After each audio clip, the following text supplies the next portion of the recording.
let pk of x equal x minus k times x minus the quantity k plus 1. Kara picks 4 distinct polynomials from the set p1 of x, p2 of x, p3 of x, etc., p12 of x, and discovers that when she computes the 6 sums of pairs of the chosen polynomials, exactly 2 of the sums have 2 not necessarily distinct integer roots. How many possible combinations of 4 polynomials could Kara have picked? Okay, so my claim is going to be that if you have a pair of p of x's that has their sum having 2 integer roots that are not necessarily distinct, then they must be neighboring. So you must have p1 and p2, or I must have p2 and p3. And I'm going to claim that if you have anything else, that's not going to work. So for example, x minus 1, x minus 2 does not fit with x minus 5, x minus 6.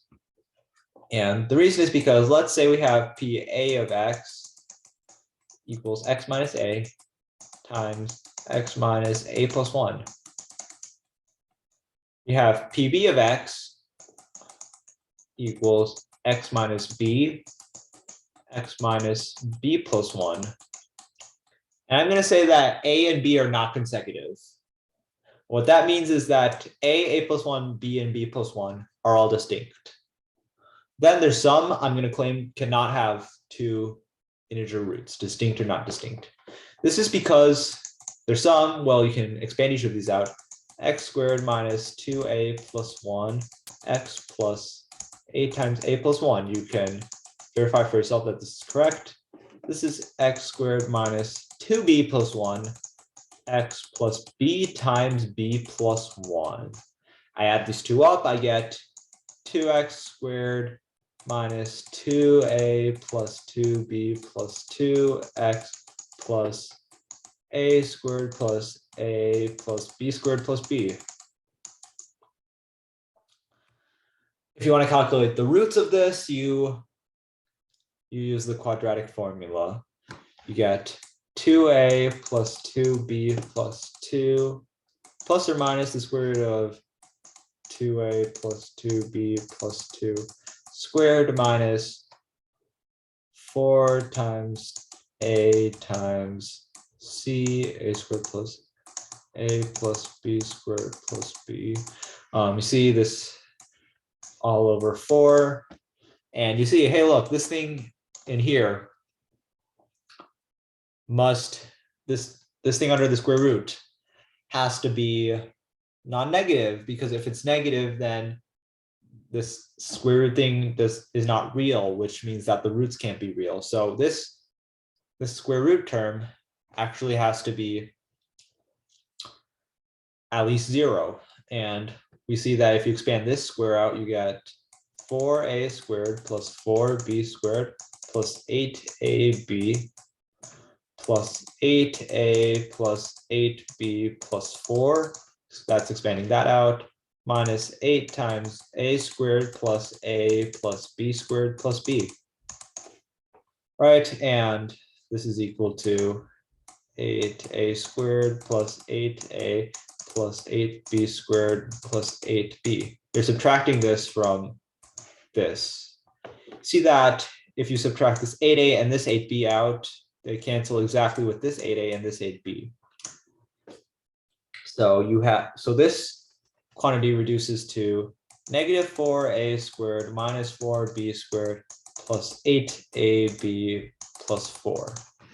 Now we can go ahead and rewrite this thing inside the square root as negative 4a squared minus 4b squared plus 8ab plus 4. And if you want to simplify this down, you can realize that, hey, there's a big factor of 4 inside the square root, so I can remove that. This thing becomes, I divide all of these by 4 and move this 4 outside the square root. Square root of 4 is 2. So you have, this is 2ab, this is plus 1, this is 1, this is 1, right? So you can simplify this to a plus b plus 1 plus or minus square root of negative a squared plus 2ab minus b squared plus 1 over 4. And this is convenient because these three terms turn into a very nice negative a minus b squared plus 1. So you have negative a minus b squared plus 1 is to be greater than or equal to 0. So 1 has to be greater than or equal to a minus b squared. So the absolute difference of a minus b has to be, well, between negative, it has to be between -1 and 1, because, right, if the difference between a and b is like 2, you'd have 1 is greater than or equal to 4, which obviously is not true. But if you have the difference is 1, you have 1 is greater than or equal to 1, and you obviously can't have a equals b because I'm picking two different polynomials from this set. So therefore, for this to be able to work and for the roots to be real, you must have the difference of a and b has to be 1, or it could be -1 as well. So let's assume we have a equals b plus 1. You have PA of x is equal to x minus a times x minus a plus 1. You have PB of x is equal to x minus b plus 1. But that's convenient because b plus 1 is equal to a, right? So this is x minus b times x minus a. Now, if I sum these two, you get, well, x minus a times x minus a plus 1 times x minus b plus x minus b, but I'm going to write b as a minus 1 times x minus a. And that's really nice because x minus a is a factor of both of these. So you get x minus a plus 1.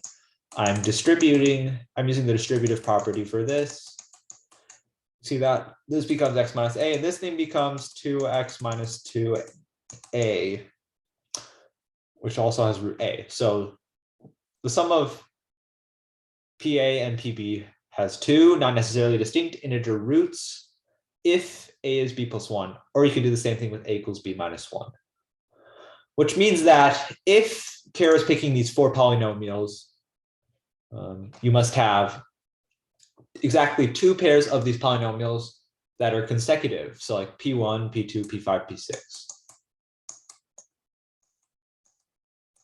If this is the set she picks, then she's all good, for instance. And you can actually count how many of these quadruplets of polynomials work, because it turns out you must have some of them consecutive. So you must either have two pairs of two consecutive polynomials, or you must have a set of three consecutive polynomials and a fourth polynomial that doesn't touch this set of three. And you can check that in each of these two cases, and you can generalize this. There are exactly two pairs of p's that are consecutive, that have consecutive subscripts. So now this problem reduces to counting, hey, how many of these polynomials, these sets of four polynomials, have these two distinct pairs that aren't consecutive? Because if they were consecutive, P1, P2, P3, P4, you'd have this pair, and this pair. That's three pairs that have integer roots, which can't work, which means that you must have two pairs that don't touch each other. And you can actually count this because if you have P1, P2, you could have, the other pair could possibly be P4, P5, P5, P6, etc., P11, P12. P2, P3, your possibilities are P5, P6, P6, P7, P11, P12. If you have P3, P4, let's just do one more case. You have P6, P7, P7, P8, etc. And if you have P4, P5, you do not need to count P1, P2 again, because if this set already works, so you don't have to have P4, P5, P1, P2. That's the same set. So if you had P1, P2, how many other two pairs of other two polynomials could you have? Well, that is just 8. P2, P3, you could have 7 other pairs. P3, P4, you could have 6 other pairs, and so on and so forth, all the way down to 1.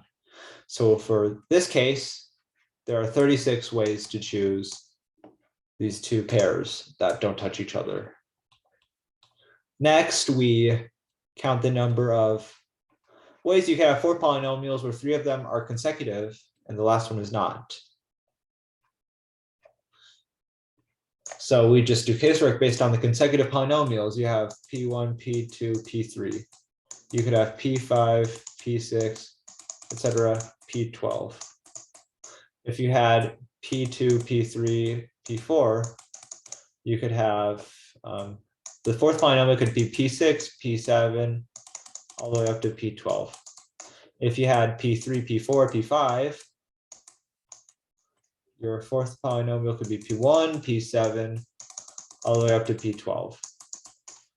And you can continue this for every triplet of consecutive polynomials all the way down to P9, P10, P11, in which case P1, P2, all the way up to P7, and then P10, P11, P12 has the fourth polynomial could be one of P1, P2, etc., P8.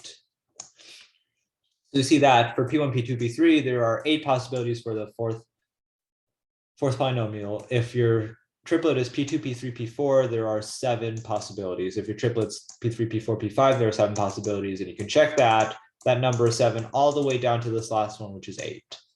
So you're adding 8, this set of 8 sevens, and this last 8 for a total sum of 72, and your final answer is 36 plus 72 is equal to 108. And we are done. Thanks for watching, and I will see you next time.